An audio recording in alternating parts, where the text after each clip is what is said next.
Vou falar um pouquinho hoje sobre a sinovianálise e pesquisa de cristais no líquido sinovial. Na nossa agenda, nós vamos passar por uma introdução breve, depois seguiremos na sinovianálise propriamente dita, a pesquisa dos cristais, que faz parte dessa sinovianálise, né, um componente específico, mas que merece um tópico para ela, e algumas mensagens para levar para casa. Começando na introdução, nós sabemos que a característica do líquido sinovial pode ajudar no diagnóstico diferencial nos quadros articulares, particularmente nos quadros de monoartrite. Nesse contexto, nós temos alguns diagnósticos diferenciais que são um pouco mais restritos, como, por exemplo, artrite séptica, artrite microcristalina, artrites traumáticas, artropatias traumáticas e osteoartrite. Então, nesse contexto, a gente pode lançar a mão dessa ferramenta que pode ser extremamente útil para fazer essa diferenciação entre esses quatro grandes grupos de doenças. A gente sabe que a pesquisa de cristal ela é particularmente útil para fazer diagnóstico de artrites microcristalinas. Ela ajuda a dar um diagnóstico preciso de gota, doença por depósito de pirofosfato de cálcio, que eu vou chamar a partir de agora de CPPD, doença por depósito de fosfato básico de cálcio, entre tantas outras.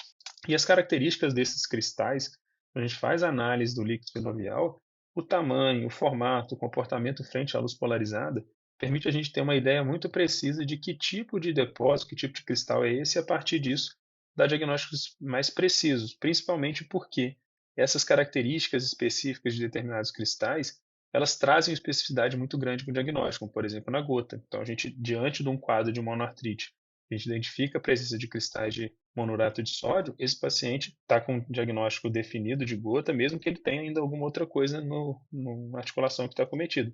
Mas a gota é praticamente certo que esse paciente tem. Então, por isso que é importante a gente conhecer esse tipo de análise para poder dar diagnósticos mais acertados, mais assertivos. E a gente vai falar um pouquinho da sinovianálise, que nada mais é do que a análise das diferentes propriedades do líquido sinovial. É um exame que é extremamente importante, como eu já adiantei para vocês, na avaliação das monoartrite agudas.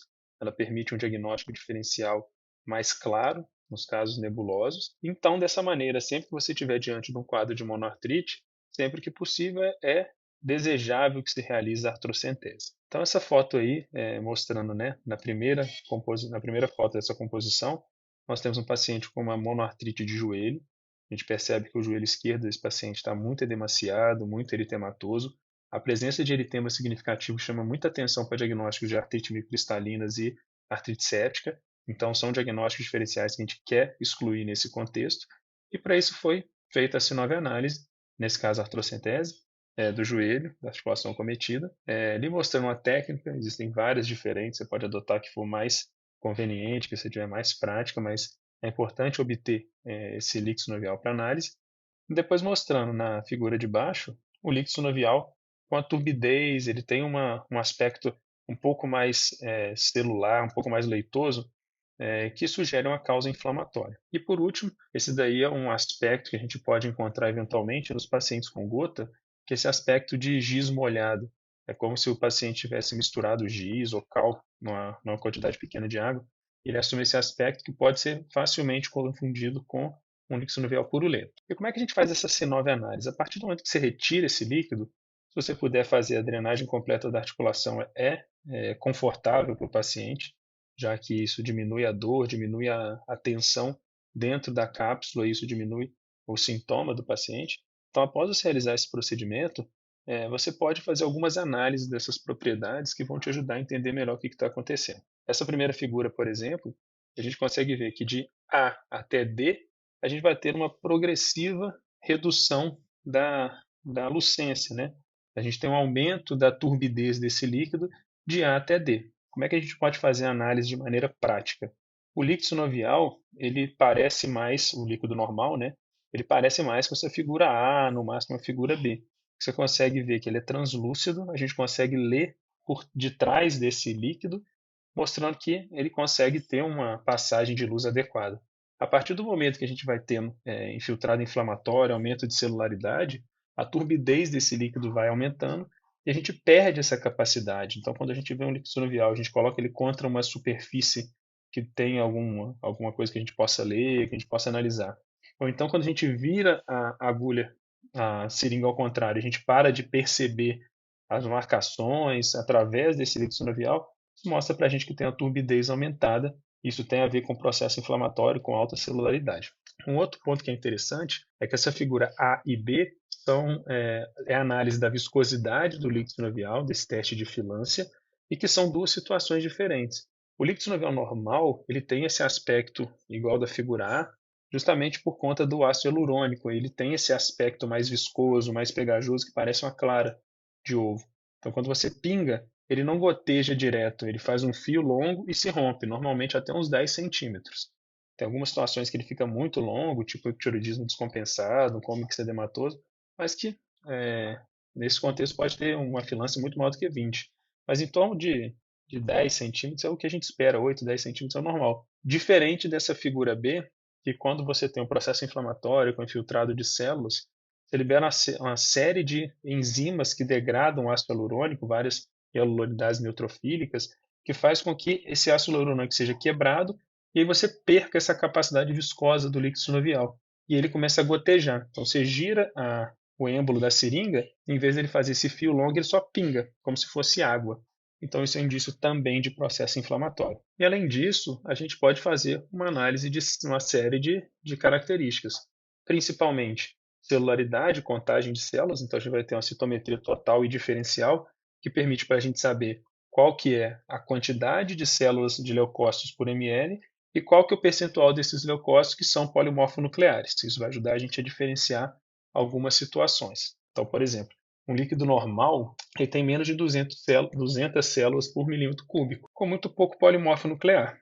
A partir do momento que a gente tem um quadro não inflamatório, mais mecânico, como por exemplo uma osteoartrite ou um trauma, essa celularidade ela pode subir, mas ela raramente ultrapassa 2.000 células por milímetro cúbico. No caso de doenças inflamatórias mais significativas, principalmente as microcristalinas e as artrites infecciosas, artrites sépticas, a gente pode ter celularidades muito aumentadas, que ultrapassam 50.000 até mais de 100.000 em artrites sépticas não gonocócicas, com importante o predomínio de polimorfonucleares, mostrando que existe um processo inflamatório vigente ali. Então, dentre aqueles diagnósticos diferenciais que eu disse para vocês, a contagem celular já ajuda a gente a diferenciar bastante das traumáticas e osteoartrite mecânicas, né?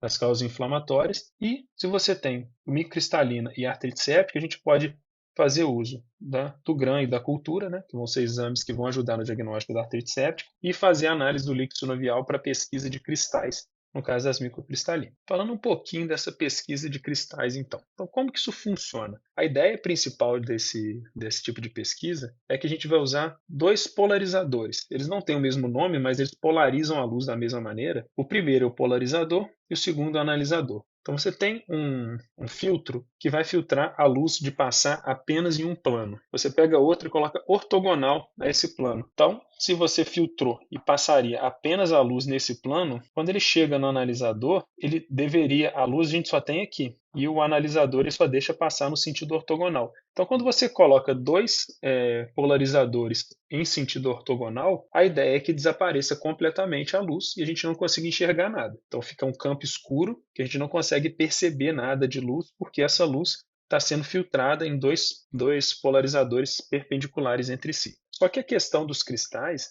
é que quando a luz polarizada encontra um cristal, ela sofre refração e aquela luz difusa que saiu do microscópio e foi polarizada pelo polarizador, a partir do momento que ela bate no cristal, ela se refrata novamente e ela volta a ser difusa. Então, quando a gente passa no analisador, a luz que não deveria passar, porque só coincidiria com um plano que ele não permite passagem de luz, a partir do momento que ela se torna difusa no cristal, você consegue enxergar novamente. E além disso, tem uma outra estrutura que a gente acrescenta nessa equação, nessa análise, que é o compensador, que ele tem um filtro vermelho de primeira ordem, que ele consegue colorir o fundo meio que de rosa e ele consegue mostrar propriedades de alguns cristais que têm de fazer uma refringência diferente dependendo do ângulo que isso é inserido, que ele é incidido à luz. Então, vou mostrar para vocês alguns exemplos aqui. Então, isso aí é um exemplo de um paciente com gota, tem uns cristais de monorato de sódio. E aí, essa primeira figura, a gente vê uma microscopia ótica normal, ainda não tinha polarização nenhuma, e a gente percebe nessa imagem que existem figuras alongadas, elementos alongados aqui, com tendência à formação de nicho. Isso aqui é muito sugestivo de um cristal de monourato de sódio. Essa segunda figura é uma figura que merece ser mostrada porque isso aqui é patognomônico de uma crise aguda de gota, por exemplo.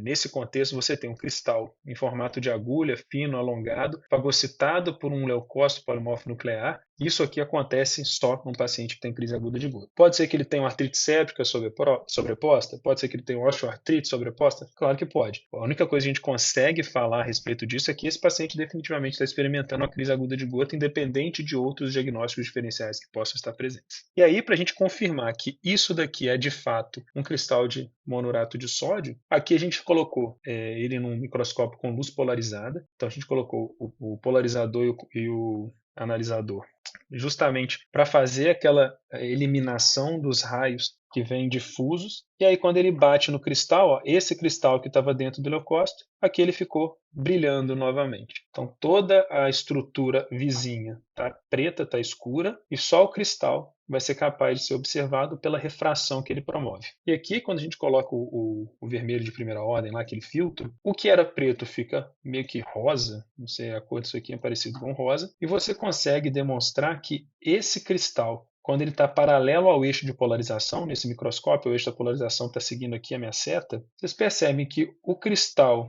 ele, primeiro, tem uma forte refringência, então aqui ele tem muito brilho, e essa refringência se mantém aqui, e ele fica amarelo paralelo ao eixo de polarização. Isso, por convenção internacional, isso ficou definido como, a gente vai falar um pouco sobre a birrefringência, né? Mas nesse contexto, sabendo que isso aí tem uma birrefringência, isso ficou conhecido como a birrefringência negativa. O que a gente pode fazer nesse cenário para confirmar essa tal birrefringência? Birrefringência é a capacidade que um cristal tem de refratar a luz de maneira diferente dependendo do ângulo que ele está incidindo. Então, quando ele está nessa posição, ele está amarelo, eu vou fazendo. Se eu tenho uma platina muito bem centrada no meu microscópio, eu vou girando a platina, ele vai passar por um ângulo de extinção, ele vai perder um pouco de cor, vai ficar mal visto. E quando eu virar para 90 graus, ele vai mudar a coloração que ele está apresentando aqui. No caso da birrefringência negativa, que é essa amarela paralela ao eixo de polarização, quando ele se torna ortogonal ao eixo de polarização, ele passa a ser azul. E isso caracteriza a tal birrefringência negativa dos cristais de urato monossódio. Aqui é um exemplo disso numa figura maior. Aquelas imagens anteriores eram minhas, essa aqui eu tirei de um artigo de revisão, que facilita um pouco para vocês identificarem isso, ó, que agora está marcando o eixo da polarização. Então, quando ele está meio que paralelo ao eixo, ele ficou amarelo. A partir do momento que ele ficou perpendicular, ortogonal a esse eixo, ele ficou azul. Então, são cristais em formatos de agulha, alongados, com forte refringência à luz, e que apresentam uma birrefringência num padrão de birrefringência negativa. Isso aqui é interessante porque esse paciente, além dos cristais de monourato de sódio, eles também apresentam cristais de pirofosfato de cálcio. Qual que é a diferença de um para o outro? Só de olhar a gente já percebe uma das principais diferenças é que o formato não é o mesmo. O formato do monourato de sódio ele é um formato de agulha alongado e o formato do cristal de pirofosfato de cálcio ele é romboide, ele é bem pequenininho, tem esse aspecto mais romboide. E o que chama atenção também é que ele não brilha tanto quanto o cristal de monourato de sódio. Então ele tem refringência, só que ela é fraca. E ele apresenta uma birrefringência positiva. Isso aqui é porque foi observado que quando ele está alinhado com o eixo de polarização, ele fica azul, diferente do amarelo do monourato de sódio. Quando ele fica perpendicular, ele vai se tornar amarelo, diferente do azul do monourato de sódio. Então essas estruturas elas são diferentes e aqui é uma boa figura justamente porque coincidiu as duas principais doenças que fazem depósito de cristal, que é a gota com o monourato de sódio com a CPPD, que é a doença por depósito de pirofosfato de cálcio. Em resumo, formato de agulha, forte birrefringência negativa, monourato de sódio, formato romboide, com uma fraca birrefringência positiva, os cristais de pirofosfato de cálcio. É interessante falar isso porque só uns 20% dos pacientes com cristais de pirofosfato de cálcio apresentam uma birrefringência muito significativa. Então, nesse momento que a gente está analisando na microscopia de luz polarizada, se a gente tem esses cristais, a gente pode identificar essas características, mas pode ser que a gente só consiga identificar de maneira clara os cristais de CPP na microscopia óptica convencional. Por isso que é muito mais difícil de fazer essa identificação, muito mais trabalhosa e um exame com menos sensibilidade. E aqui, só para comentar um pouco sobre os cristais de fosfato básico de cálcio, eles normalmente não são muito visíveis. Uma gotinha pequena que a gente não consegue identificar a olho nu. Ele não tem refringência na análise no microscópio, então a gente não consegue fazer análise com microscopia de luz polarizada. E nesse contexto a gente acaba precisando de usar alguns tipos de corante. Então essa primeira imagem é sugerindo, né, que essa paciente possa ter um ombro de Milwaukee, que é a alteração que mais caracteristicamente a gente observa nesses pacientes com doença por depósito de fosfato básico, apesar de algumas peritendinites calcíficas serem muito mais frequentes.